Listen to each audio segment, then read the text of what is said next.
Hello, everybody. Welcome to the webinar today, hosted by the Australian Water School. I'm with One Basin CRC. My name's Avril Hogan, and I'm the Chief Operating Officer of the One Basin CRC. We're going to do a webinar today that we call the Confluence series, and it's sharing of ideas on and in the Murray-Darlin Basin. Today's webinar is going to be on irrigation supply and service in regional and rural Australia. So I'd like to just thank you for joining us today. I'd like to acknowledge and pay our respects to the traditional owners of the Murray-Darlin Basin and their nations. I'm currently sitting in land of the Watchballock, Jock, Bagulk, and Werribee people. If I'd like to invite you to write in the chat now and acknowledge the traditional lands on which you're sitting today, because I'm sure a lot of us are spread across Australia, but I've already seen that we have quite a few guests here from Thailand and India and all around the world today. So I'd like to just give you a quick summary of what the One Basin CRC does. You can follow us by scanning this QR code and getting access to our newsletters. That'll give you updates on all of the research that we're doing across the Murray-Darlin Basin. And the One Basin CRC. So the One Basin CRC is a cooperative research center, which is an industry-led collaborative partnership. It was established to build a more productive, resilient, and sustainable Murray-Darlin Basin for current and future generations. We've organized our research into 4 different research programs: foresights and decisions, technology and opportunity, adaptation and innovation, as well as First Nations-led research. And within this, we're focusing on a few challenge areas. And those challenge areas include building capacity to confront climate change together, creating value from digital technologies to support the irrigated agriculture sector, enhancing the water supply system to deliver for multiple users, as well as realizing value from and within rural industries and communities. The One Basin CRC team is spread out across the Murray-Darlin Basin, but we're actually focusing a lot of our research across 4 regional hubs. They're the heavy irrigated agriculture areas. We have Loxton, South Australia, Mildura, Victoria, Griffith, New South Wales, and Gundawadi, Queensland. We have hub managers in these regions, and this is where we're placing the majority of our PhD students and a lot of the researchers who are working on the projects. Now, the One Basin CRC has been set up for 10 years. We're currently in year 3, so we're really excited to just meet with you and talk to you about this. We've got a great panel, and I just want to really thank them for participating in this. I'm going to let them introduce themselves, but quickly, we've got Nick Higginbottom from Emmett's Irrigation. He's located in Swan Hill, Victoria, and they focus on pivots and laterals. David Cameron, CEO of Irrigation Australia. General Manager of Irrigation Stores Limited, Simon Trimptow, and Assistant Manager Lisa O'Grady, as well as Kelly McDougall from AgriTalent. So the 4 topics we're going to roughly cover today are attraction of staff and training, supply concerns, tech adoption for water use efficiency, and government support that can help to support the industry. So I'm going to hand over first to Nick to introduce himself. Yeah, g'day. My name's Nick Higginbottom. I'm based in Victoria. Kind of, I guess, in the irrigation industry, more focused towards pivot and lateral irrigation. I've probably been in the industry around 6 years, and it's been great. Still learning new things every day. Yeah, it's awesome. Thanks, Nick. Kelly? Hi, everyone. My name's Kelly McDougall. I'm the Managing Director of AgriTalent. We're a permanent recruitment and skill migration workforce solutions provider into the Australian ag sector. And our head office is Brisbane, but we're a national organisation. Thanks, Kelly. David? Yeah, Dave Cameron from Irrigation Australia. We're an association with the main base in Brisbane, so we're all on cyclone watch at the moment, but operating nationally. And I guess I kind of wear 2 hats today. We have a fairly significant RTO delivering irrigation training for the industry, operating nationally, and a lot in the basin, particularly in regional New South Wales. Thanks, Dave. Lisa? I'm from Irrigation. I've been with them for 15 years. We're a member-based organisation of independent retailers nationally across Australia. I assist with their member services, their marketing and their events. And I really enjoy the role. Excellent. And Simon. I'm Simon Treptow. I'm the General Manager of Irrigation.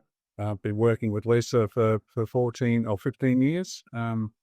Irrigation is a group of independently owned irrigation specialist retailers all over the country. They're all small businesses based mainly in rural and regional locations. And what Irrigation does as a group is try to provide some support for those businesses in those industries through streamlining of accounts and marketing and business services and those sorts of things. So they're very much at the front line of delivering better irrigation solutions out into the customer base and stakeholders who are here today. Great. Thank you, Simon. Now, Nick, we're going to kick off with the first question to you. As a young person who's relatively just entered the irrigation sector, when you were looking at career options, what really attracted you to this industry and this subspecialty and staying in regional Victoria? I guess probably always as a young fella, always kind of enjoyed spending a lot of time on the water, like around river systems, creek systems, lakes. And the more I spent more time there, I always kind of liked to stop and look at things, whether it was kind of agricultural equipment or pumping stations, irrigators, anything that was kind of around. And it always kind of had me intrigued about, how things got there, how they worked, and what they were for. And as I kind of grew older, started to learn a bit more.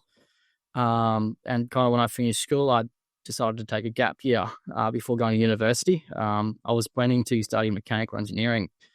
And so in my gap year, I chose to work in irrigation. I just love the hands-on side of things and getting to know how it works and putting things together. And kind of really got hooked onto it since then. So I actually never ended up going to uni. I just continued working and learning. And that was probably part of the best part. I probably think it's a really rewarding industry, especially probably in the agricultural side of things. Once you turn on a new system, you get to see, how beneficial it's going to be to the customer, and the capabilities of what the machine can do for growing food and everything else. So I definitely didn't think I'd enjoy the industry as much as I had, but it's just it's a good industry to be in, and there's a lot to the technical side of things that really keep me involved, and it's really enjoy it. Excellent. Thanks, Nick. Now, David, from Irrigation Australia, how do we skill up the industry? How do we fund the education, attract young people to this industry and sector? Thanks, Avril. There's a lot to tease out in there, and I don't pretend to have the answers to all of those questions. I can tell you kind of how it works now and perhaps give some ideas for where we might go, but it's great to be starting this sort of discussion.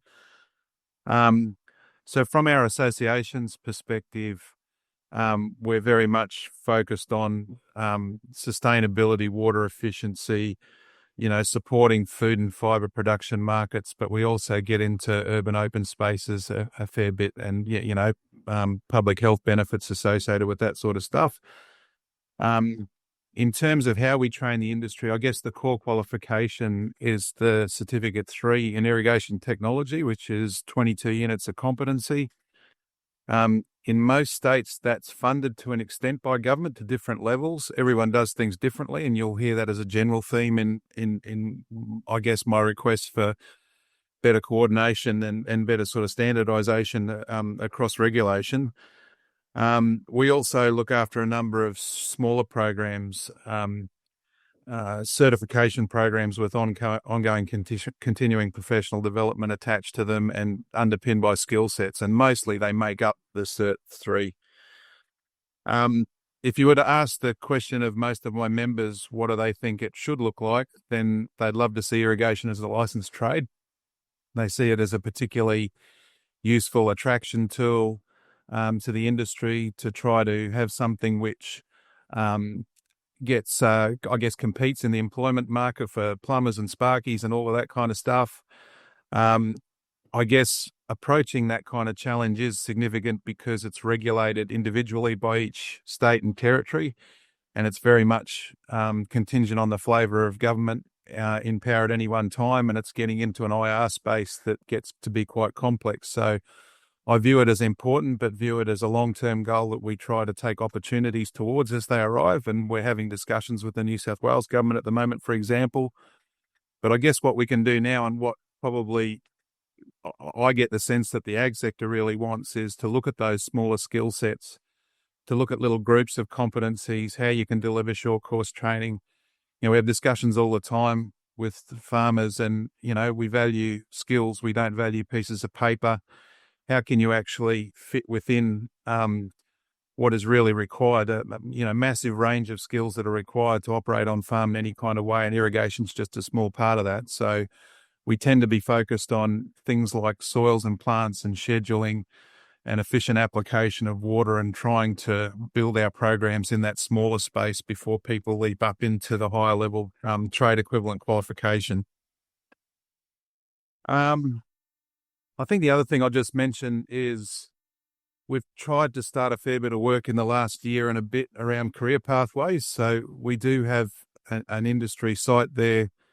It's called irrigationcareers.org.au. We're building materials onto it all the time. We're trying to build experiences of people who are, positive in the industry, and get video and testimonials. And now that I've met Nick, I'm going to be hitting him up for one of those kinds of things. But we've also tried to, work on ways of actually directing traffic to that sort of site by tapping into federal government career sites, like myfuture.edu.au, like we're engaging with other careers, companies, and various other channels, looking harder at social media and all that kind of stuff, just to try to build the profile of irrigation as an industry. Because again, the way government employment incentives work and traineeship incentives work, it's quite sort of complicated. And at the moment, it's pretty hard to tease it out when you've got some, prominent and recognised trades there. So I guess we're interested in discussions with anyone that have got, keen to support that sort of space, and just make the industry more identifiable, but also help us improve the data we've got. Because the other key question we've got is, whenever you're trying to demonstrate a case to government for funding an employment incentive or a traineeship incentive or something, you're required to say this is what the market looks like. And at the moment, getting that information is really difficult. They'll probably do for now. Thanks, David. Now, Simon and Lisa, your members would employ thousands and thousands of people across regional and rural Australia. So how do you suggest we work towards building a workforce that can continue and to sustain current operations, as well as grow them across regional and rural Australia? Thanks, April. So I think thousands and thousands is possibly a bit of an overstatement. We are the largest group of our kind in the country, but that still only runs to 80 sites. I think the challenges that our stores face as small, medium enterprises in rural areas are common across, other sectors as well. There are some unique factors around irrigation that make the challenges a little, more specific and perhaps a little harder to overcome. I think it all rests down to creating an inviting sort of opportunity and an inviting career space for people to move into, and particularly young people. I think, Lisa, you made a point about around the dinner table and that sort of discussion for young people, young school leavers. Careers advisors, it's probably not on their radar to even suggest it in local schools. The students to consider when they leave school a career in irrigation. I doubt that it's on their agenda or on their parents' agenda. So we need to increase that profile. I'd hazard a guess that Nick sort of knew somebody in irrigation for his gap year or something like that. That's generally how people end up in the industry. It's very family based. It's somebody they may know, and then it sort of goes from there. It needs a better profile. I actually made a point as when Nick was speaking that he it sounds like he accidentally found the irrigation industry in a gap year. And I think that's representative of the point that Lisa and I are trying to make is very much around, if you picture a conversation around a dinner table, young person wanting to leave school and pursue a trade, first of all, if they think of irrigation, they're likely then to be told by their parents, don't go do irrigation, do a proper trade, something like plumbing or electrical or building or something like that. And I think that's really sad because, as Nick said, the irrigation industry is so buried, and the sorts of projects that are going on, they don't look particularly exciting when you drive past them because pumping stations tend to be hidden away down near riverbanks and things, and pipes run underground. And yes, it's amazing to see a sprinkler, and you just sort of look at it and say, well, I've got sprinklers on my front lawn. That's no big deal. When you start talking about the volumes of water that are going through there, when you start talking about the technology that's involved in moving that water and monitoring that water, when you talk about the impact that it has on efficiencies and yields, when you talk about the impact on input costs, and therefore, longevity and competition, competitive profile of producers and so on, it starts to become a real bona fide technical area of application engineering. And it's something that, Dave's stolen a lot of my thunder there, in terms of, the way that we're trying to develop the industry and the way we'd like to see the industry developed and really recognized, is, I think, key to attracting people, first of all. So creating the opportunity locally for school leavers and for young people and for anybody really to say, I don't need to go somewhere else. I don't need to go to the cities or anything like that to find an interesting and challenging and rewarding career path, I think is the first thing. The next thing, and establishing that around irrigation, I mentioned before that there are some unique challenges around irrigation. And it is around that idea that, if you're talking plumbing, if you're talking electric, being an electrician, if you're talking about being a builder, everybody kind of recognizes that it's there. But irrigation is a very technical skill and a technical area that doesn't have the profile and therefore doesn't attract those people. So I think that's probably key. The next thing is I guess around sort of industry structure and career progression, and that comes back down to, again, the acquisition of skills and the recognition of skills, and the recognition in the industry and amongst end users that you can go to somebody who can set you up an irrigation system, or you can go to somebody that's been trained in best practice and application and installation of irrigation systems, and that there is often a difference between those two.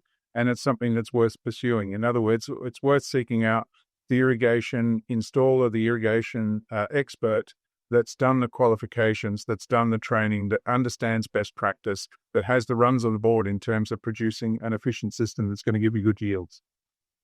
Excellent. Thank you. Now, Kelly, from your perspective on attracting people to the sector and to rural and remote jobs, what would you like to add on that? Look, from a recruitment perspective, I'd have to just agree with what everybody has said to date. I think David made really, really valid points there in terms of it being recognised as a trade. I think young people who aren't considering agriculture as a career, we need to be pushing the whole industry more as a group and encouraging people to consider agriculture as a career. But I think if we can offer a trade in irrigation, because it is very technical, as Simon just said, if we can offer that trade, we're going to capture a whole group of younger people who potentially wouldn't have even considered that, who are pivoting into building or plumbing or diesel fitting or something like that, and don't even know the career opportunities that are available in an irrigation business or on farm or in some of the larger corporates. So I think having it recognised as a trade is key, and it's important, but I know it's a slower process. But I think as an industry, agriculture, we need to get better at just selling ourselves, I think a lot of young people, not only are they not considering irrigation, they're just not considering agriculture. because they don't see the depth and the breadth of knowledge and career pathing that they can get in that ag space. And it doesn't all have to be remote and rural. There's corporate jobs. There's all sorts of things, particularly within the irrigation space. So it is key. Without it, the crops don't grow. So I think really getting that through to the next generation will help in the long term. For now, I think we need to be just considering what are the skills that are transferable that people can bring across, and what is it that we can do to attract Australians into that sector. And then obviously embracing international immigration is key as well. So I think there's the future, which is really ensuring that we have those trades recognised, and qualifications recognised. And then there's the now. How do we plug the gaps right now? And it's a difficult one, but I think looking at transferable skills and also international talent is really going to help those businesses. Excellent. Thanks. Now, we are located on an island with not a huge amount of manufacturing ourselves. How at risk are we?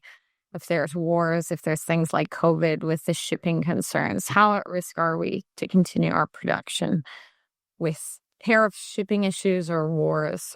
Are these concerns that Irrigation bring into your future planning?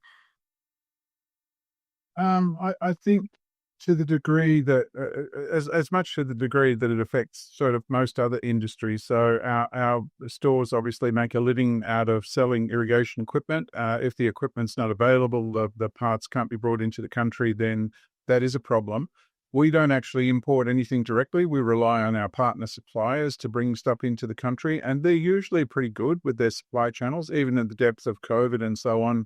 We found that most suppliers were able to keep up with the demand from our stores. And I guess the other thing is that there are often alternatives. So if one particular type of product is unavailable, there's usually an alternative that can be used. It just requires a different engineering sort of response or design response. It's certainly concerning at the moment, though, in terms of the general attitude and the general level of, I suppose, uncertainty that's around in most of the media and most parts of the world at the moment. And I think that's having an impact on customers that might come to our stores, who are typically primary producers or people that are growing food and fibre. And I think, it's a trickle-down effect that affects, us equally to a whole range of other businesses that are not just rurally located or regionally located as well. So, yeah. Certainly, I think it's fair to say that we haven't really recovered from COVID in terms of having the workforce that we used to have, and that's probably very prominent. Now, as we look at the adoption of on-farm technology, and particularly water-saving technology like variable rate application, how do you feel we're poised as an industry to adopt the technology that's coming out so that we can conserve water where possible with the current technology as it exists? Nick, would you like to start on that one? I guess there is a lot of technology coming through the industry. It's kind of ever evolving and getting better and better as the day goes on.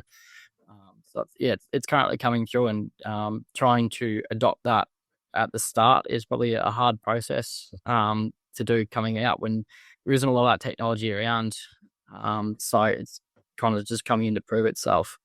But there is obviously, like, apart from VRI, there is different technology coming through, or different systems coming through to help increase, say, water efficiency, especially in the agricultural side.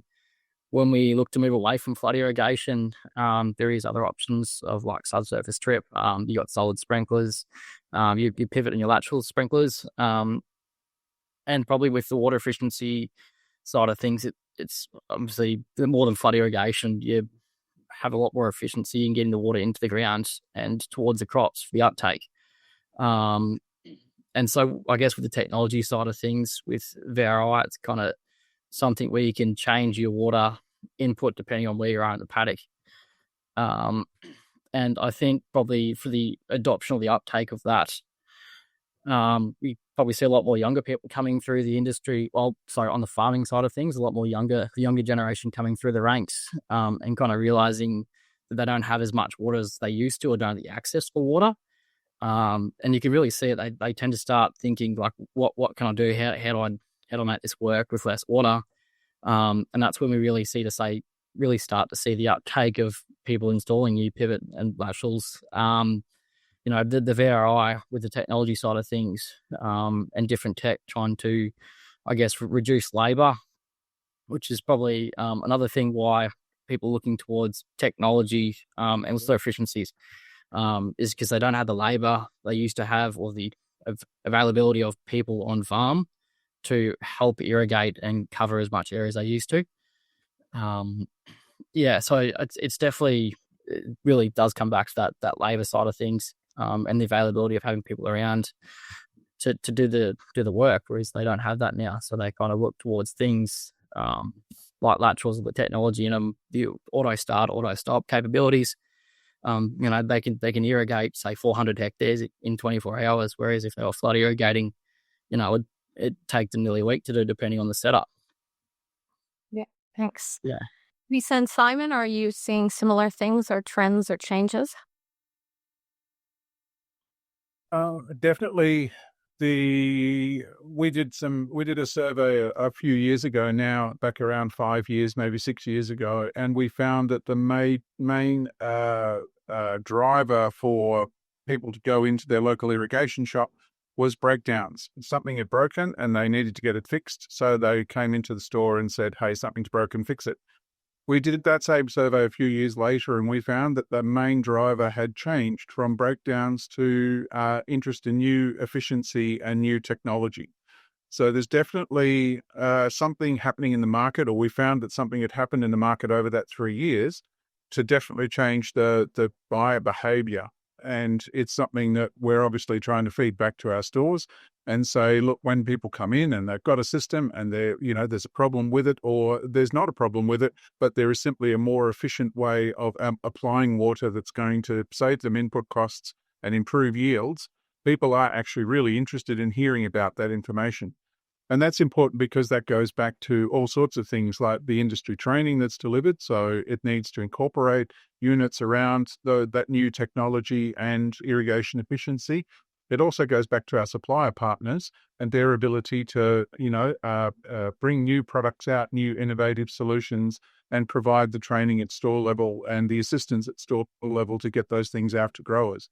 Because in some cases, our stores, being technically good as they are, these systems are getting increasingly complicated, and support from our suppliers, and that's why we deal with the industry-leading suppliers. The support from those suppliers is critical to actually producing a successful installation. So I'd say absolutely the market is turning more and more towards efficiency and new technologies in all sorts of areas of water application. Thank you. Kelly, are you seeing that your employers looking for staff are looking for that technical capability? Is that changing, or has it been consistent? It really depends on the employer and on the client. Certainly with some of the larger corporates, there's definitely that sort of requirement, and they're even looking towards people with degree qualifications. There's quite a gap between sort of the mid-tier and then the corporates and the requirements that they're chasing.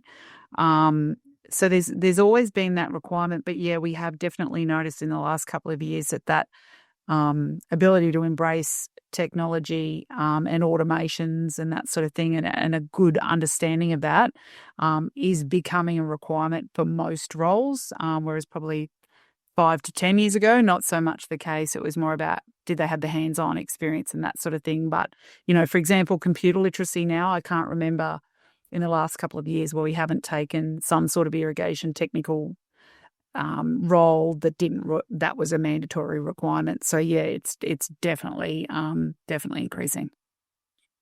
Yeah. And getting harder to find. Yeah. And David, are you seeing an increase in demand for those kind of qualifications and skills from the training side? Yeah, I guess, and some of it's being driven a little bit by external factors too. So there's federal government funding floating around at the moment for telemetry, for example, in the basin, and we've already done a little bit of work on developing training materials for Queensland, and that's only about reporting water take, obviously, to a regulator, but there's conversations that can be had then about what entitlement holders can do with that data and how they can use that to sort of better manage their own application. In New South Wales, for example, I think there's tenders out at the moment for people to install LIDs on something like 2,500 sites with a very ambitious time frame to get it rolled out. So those are the kinds of things that you might actually see create a bit of a surge, I suppose, in uptake on, some data analytics and application rates.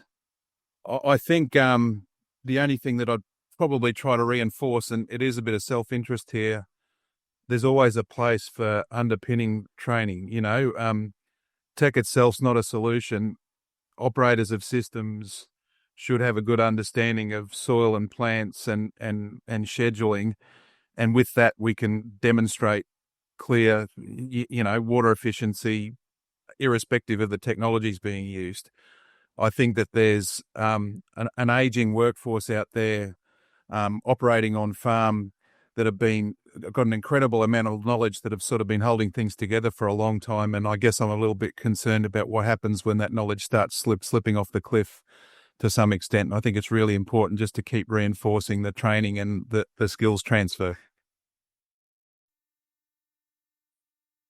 Excellent. Now, government policy, I guess, what can the government do to help us support this adoption of new technology? Have you seen an increase, Nick, in government policy that's helped to increase adoption of water saving technology? There has definitely been a few programs that have come out or have funding to kind of help pick up new technology or new systems. Probably one kind of getting around New South Wales at the moment is that governments are offering a low percentage, a low interest rate loan kind of for drought proofing, which I guess drought proofing kind of picking up your irrigation efficiency technology, stuff like that to make things easier. So that's probably one thing that I've found has been really good. It's just being able to offer low interest rate loans to be able to afford new equipment. That one's probably been, I'd say, one of the biggest ones for us. There was the instant asset write-off scheme, which probably came out a few years ago. That was another big one, being able to write off an asset straight away in that financial year.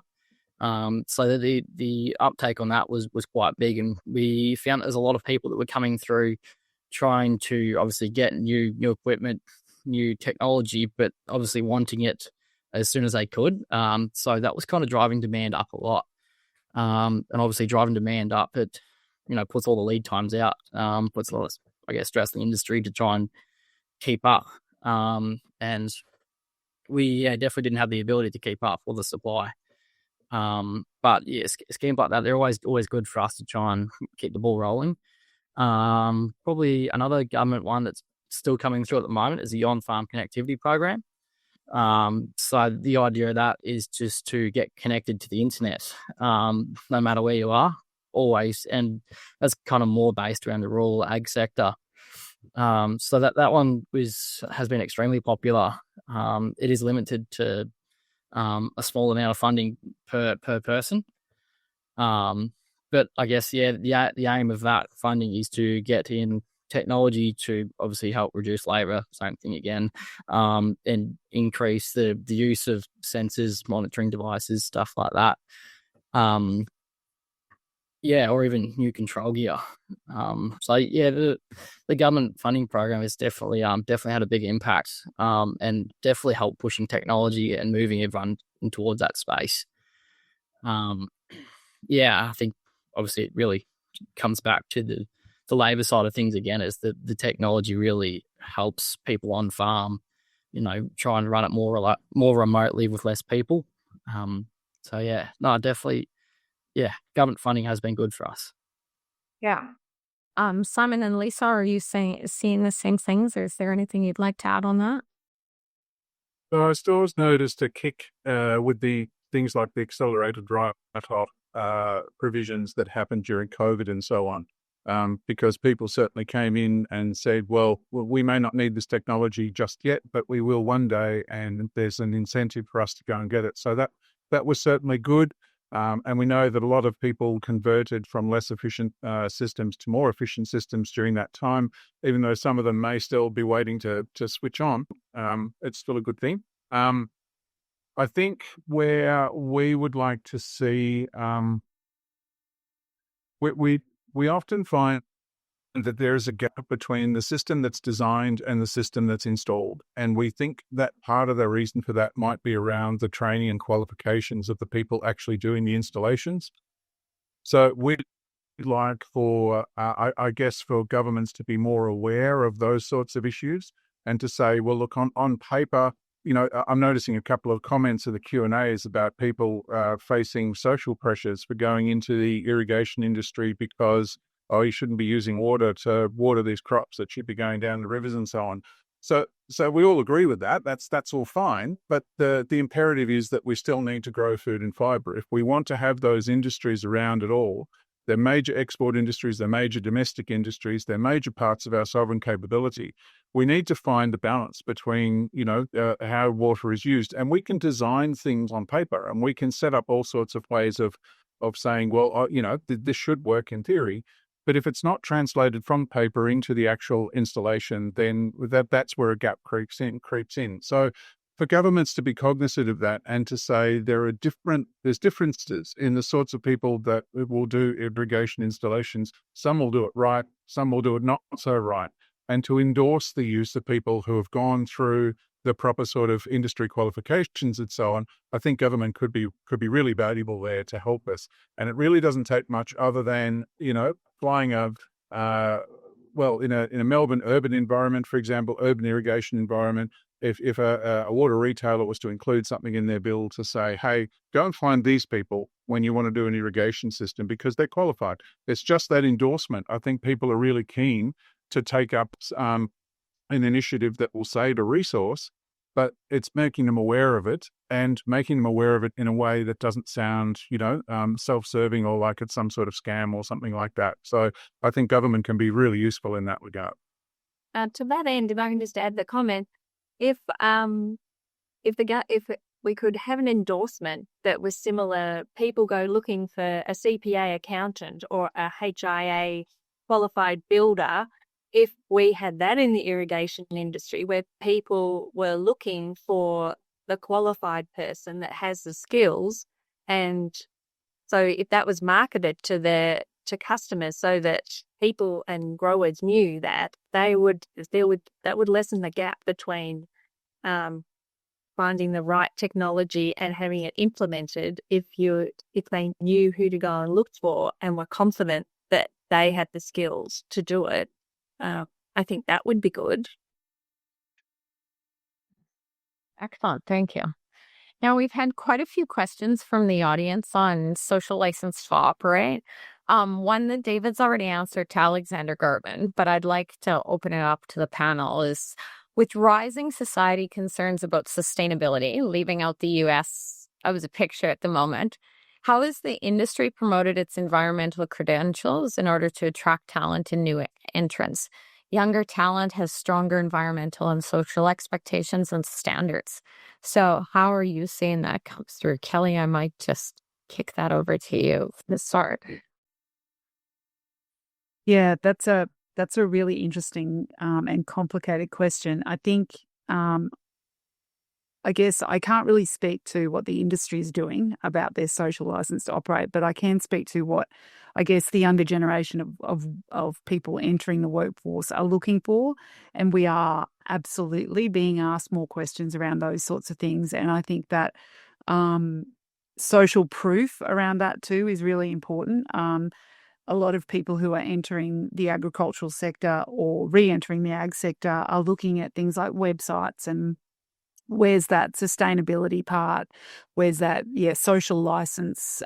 So, do businesses, particularly the big corporates, do they operate within the framework that they're comfortable to work within? So, 20 years ago, that was not something that was ever asked. Now it's a regular question. So I think if businesses are not embracing that and promoting that via their socials and that sort of thing, they're going to find it even harder to attract the younger talent.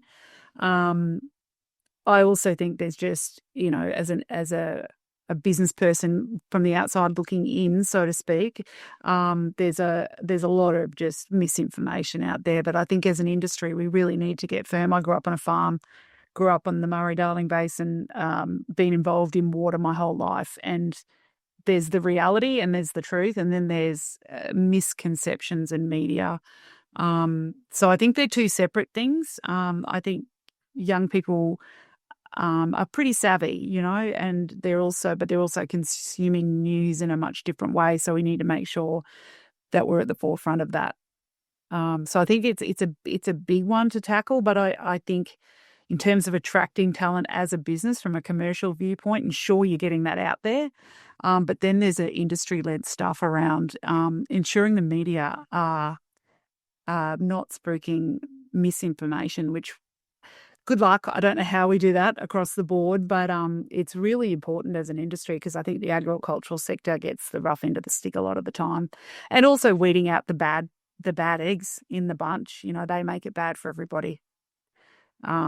So I think, calling out that small proportion of the industry who are doing the wrong thing, but then really advocating and making sure the true story's out there in mainstream media.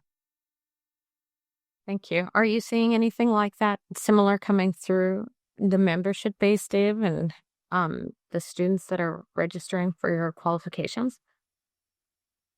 Yeah, a little bit, I guess. In terms of the students registering for the qualifications, there's definitely a evident interest in more environmental issues. And I will say, I don't think Simon's admitted yet that he's actually the chair of Irrigation Australia as well too. But so I will talk briefly about a board, strategy session. The last two that I've been involved with, this issue has come up both times, and it's always on the priority list of things to address, but it becomes a question of resources and what you can put towards it. We've talked about green credentialing and education and advocacy and all that stuff, and it's always there and it's always burbled up the top. But on the flip side of it, when you look at what's happened in terms of typical seasons, particularly over the last 6 months or so, I was in the water industry for a long time. I know that really well. I'm learning with irrigation that you don't want extremes of any sort. So the eastern coast has been fairly blessed with a lot of rainfall over the last little bit. The western coast has been the opposite, and both have created incredible demand on the industry, on installers, on everyone working in the supply chain. You're either sitting around waiting to do a job because it's raining too much, or everyone wants an irrigation system and there's a big backlog to address. And we need that sort of nice middle ground. Otherwise, people don't really get time to go out and enroll in training and look at their upskilling. So I guess what I'm saying is, yes, we're seeing evidence of it. Yes, it's a priority. What are we actually doing about it? Not too much yet, because it's really been about trying to sort out a financial base and sort out a way so that you could actually invest some member funds towards those sorts of advocacy activities. And we are playing around a fair bit with the career stuff and the career sites. And in the comment, I sort of said, by all means, jump online and have a look and give us some suggestions about how you think the messaging should be tweaked. I think the only other thing I'll say is that a lot of industries just still have a bit of a mindset of that they're marketing to an employment market which is 100% of what's available out there, and it's just rubbish. You really need to think about the roles you want and how you segment and how you actually target people, and you think about, age demographics, all those sorts of things. I mean, people these days don't have careers. There's not going to be the irrigation lifers that we've seen forever, except for Nick, of course. There are people, that jump around between things depending on life stages and all that sort of stuff. And you really need to start putting some of those smarts into your recruitment strategies as well. Nick's actually currently responding to a question, and that kind of ties into what you were saying, Dave, about how do we keep it going and the upgrading, and especially as people leave and lose that corporate historical knowledge of being able to service equipment that's older. So any ideas on how we fill that, the delays in getting technicians to sites, infrastructure and maintenance costs? attracting small engine mechanics, all those sorts of things. I might just answer this question now on here instead of typing it. Kind of coming back to, I guess, looking at the maintenance side of things, probably as mentioned earlier, that a lot of farmers early on were coming in kind of as things would fail to repair things. And it's probably like still a lot of the time what happens is you'll find someone comes in because something's failed. And I guess shifting the culture towards maintaining probably comes back to more training and trying to educate people on the benefits of keeping all your equipment up to date, serviced and stuff like that. A lot of the time you look at sprinklers and nozzles and stuff like that, they've all got wearing parts, they all wear, and the efficiency over time degrades the more you use it. So yeah, coming back to more being very informal about the efficiencies and how they decrease over time with use would be something to look at. I know we will do, coming back to pivots and laterals, like machine tests. We go through and look at the sprinklers and how they perform versus like how they should be performing and how they actually perform by doing catch-cup tests and stuff like that. Yeah, so it's probably comes back to just getting out there and informing them and teaching them the differences of what it's like new versus after it's been in there for a while. And it changes the system entirely after 10 years. Yeah, it's amazing the differences it can have if it's not looked after properly. Nick. Now, finally, we've got about 10 minutes, so I'm just going to open it up for each of the panelists. What else do we need to do? Very clear message on formal qualifications and pathways. Lots of clapping hands and thumbs up and hearts and party hats in the reaction to that. So I think there's kind of consensus among those there that those here that they agree, and more emojis floating up. But we all are in a position of influence, whether small or large, to help the industry. So what else do we need to do, advocate for with the positions and influence we have to help ensure that we have good outcomes for the industry going forward? I'm like, who would like to go first? Kelly? I can go just quickly. Avril, I think the one thing, and this isn't just irrigation, but agriculture in general, is the accommodation issue. It is a massive issue across the board, regional and rural accommodation. I think if there's any way to advocate for, government infrastructure in those locations, that sort of thing, it just seems to be that the what do you call them? The planning approvals and that sort of thing in regional councils is so slow. Some are worse than others, but it's for us. It's the biggest frustration that we hear from our clients. Aside from the skills, it's then where do we put them? A lot of these regional and rural communities just do not have accommodation available. So I think that's one that's a very practical, would appear to be a very practical solution. Let's build more accommodation, but there's all the hairs that go on that in terms of government regulation, federal, state, local. That's what we're hearing at the coalface from all of our clients, from the big guys through the smaller ones. So if there's anything that you guys can do to help around that, I think that would be massively beneficial to the sector. Thanks, Kelly. I'll have a go if you like. I again, focused on the training and education, the things I scribbled down were thin market, best of breed, and government coordination, and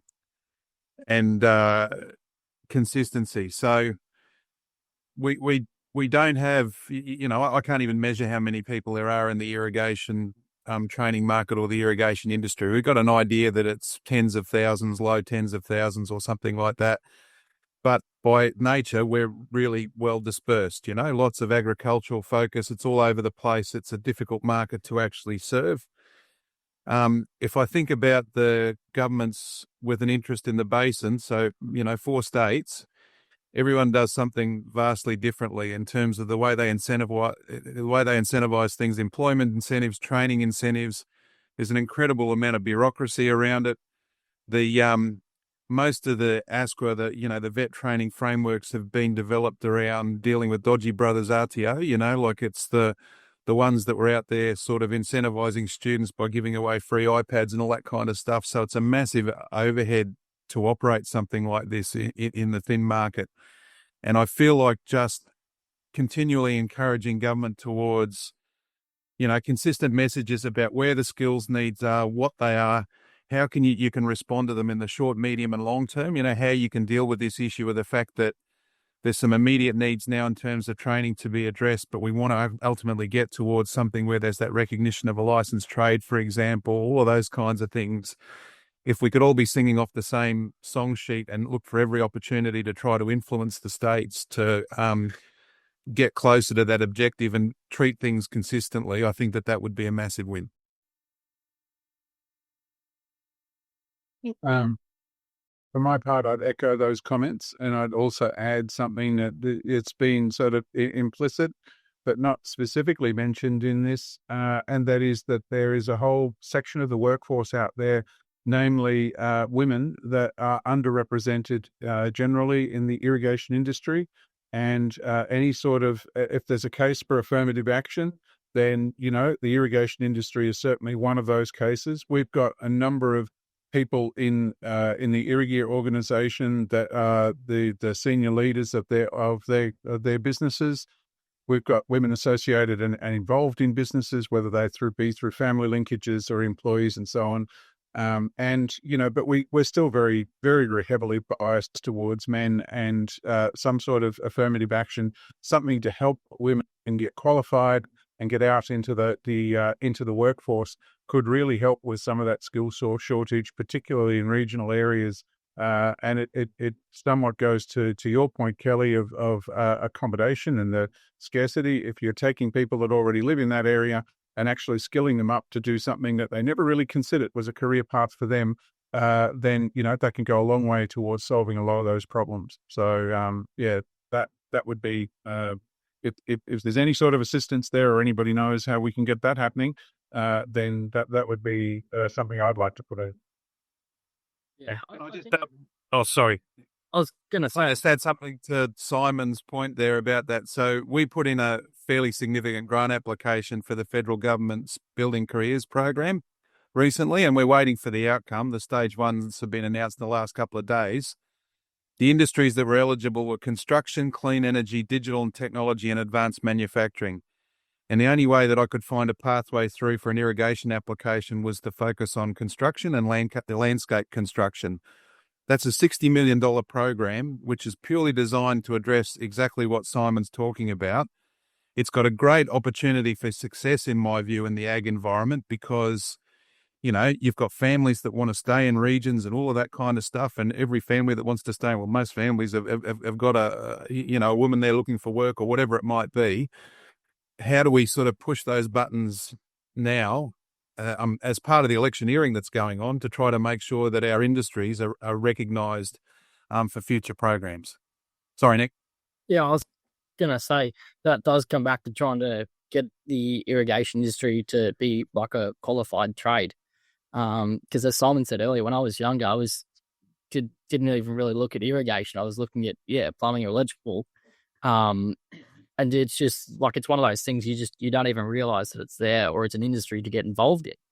And probably, coming back to making a trade or trying to, I guess, get schools from a younger age to kind of help people move into the industry would be the best way to kind of help get towards that step. But definitely as a younger person, when I was first coming up through, you kind of looked at irrigation, just had no idea that it was an industry itself. It's just something that gets completely overlooked. Well, we've got 4 minutes left, and I just really want to thank everybody who's participated in this panel. Kelly, Lisa, Simon, Dave, Nick, thank you for this really interesting discussion, and we'll see how we can follow it up. from our side on the One Basin, and hopefully maybe even in a year or so do a follow-up to see if we've seen any progress on this. But thank you for your contribution to the industry.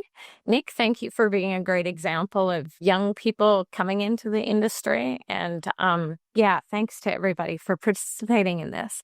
And we look forward to seeing you at the next one.